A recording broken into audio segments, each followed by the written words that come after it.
Saudari dan saudara yang terkasih di dalam Tuhan Yesus, marilah kita berdoa, doa yang diajarkan oleh Tuhan Yesus sendiri, dalam nama Bapa dan Putra dan Roh Kudus. Amin. Bapa kami yang ada di surga, dimuliakanlah namamu, datanglah kerajaan-Mu, dan jadilah kehendak-Mu di atas bumi seperti di dalam surga. Berilah kami rejeki pada hari ini, dan ampunilah kesalahan kami, seperti kami pun mengampuni yang bersalah kepada kami. Dan janganlah masukkan kami ke dalam pencobaan, tetapi bebaskanlah kami dari yang jahat. Ya Roh Kudus, hadirlah saat ini untuk memimpin dan membimbing kami dalam membaca firman Tuhan Yesus dan merenungkannya, sehingga kami dapat mengerti maknanya dan dapat kami laksanakan dalam hidup kami sehari-hari di tengah masyarakat kami. Pembacaan Injil Lukas bab 12 ayat 13 sampai dengan ayat 21. Ketamakan. Ketika Yesus mengajar orang banyak, salah seorang dari orang banyak itu berkata kepadanya, "Guru, katakanlah kepada saudaraku, supaya ia berbagi warisan dengan aku." Tetapi Yesus berkata kepadanya, "Saudara, siapakah yang telah mengangkat aku menjadi hakim atau penengah bagimu?" Kata Yesus kepada orang banyak itu, "Berjaga-jagalah dan waspadalah terhadap segala ketamakan, sebab walaupun seorang berlimpah-limpah hartanya, hidupnya tidaklah tergantung dari kekayaannya itu." Kemudian Yesus mengatakan kepada mereka perumpamaan berikut.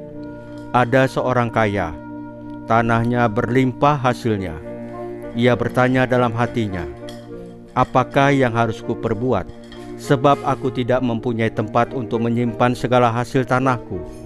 Lalu katanya, "Inilah yang akan kuperbuat.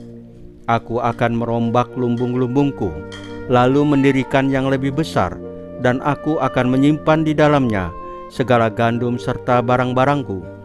Sesudah itu aku akan berkata kepada jiwaku, 'Jiwaku, ada padamu banyak barang, tertimbun untuk bertahun-tahun lamanya. Beristirahatlah, makanlah, minumlah, dan bersenang-senanglah.' Tetapi Allah bersabda kepadanya, 'Hai orang bodoh, pada malam ini juga jiwamu akan diambil daripadamu. Bagi siapakah nanti apa yang telah kau sediakan itu?' Demikianlah jadinya dengan orang yang menimbun harta bagi dirinya sendiri, tetapi ia tidak kaya di hadapan Allah." Demikianlah sabda Tuhan. Terpujilah Kristus. Saudari dan saudara yang terkasih di dalam Tuhan Yesus, Injil hari ini tentang seorang yang meminta agar Yesus menyelesaikan soal warisan. Sepertinya permintaan ini adil, yaitu berbagi warisan secara benar. Namun Yesus mengatakan, "Berjaga-jagalah terhadap segala ketamakan." Kita semua tahu, dalam hidup ini kita sering sibuk dengan banyak hal, seperti bekerja, menabung, merencanakan masa depan, berjuang untuk hidup yang lebih stabil.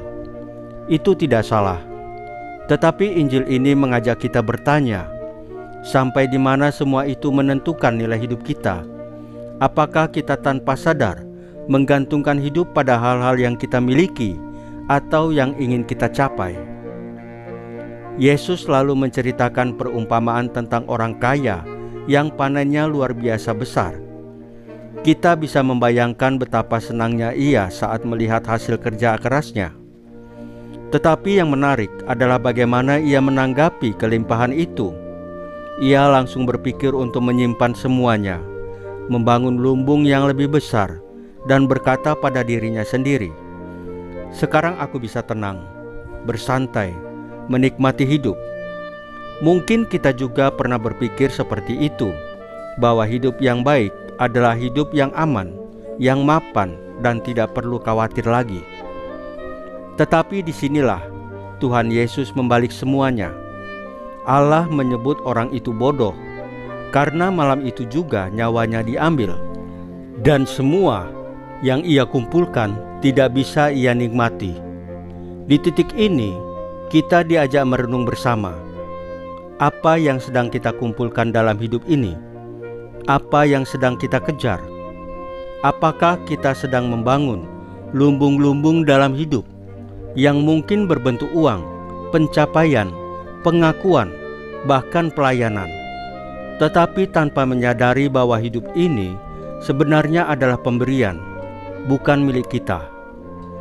Tuhan Yesus mengakhiri perumpamaan ini dengan kalimat yang menjadi pusat renungan kita. Begitulah jadinya dengan orang yang mengumpulkan harta bagi dirinya sendiri, tetapi tidak kaya di hadapan Allah.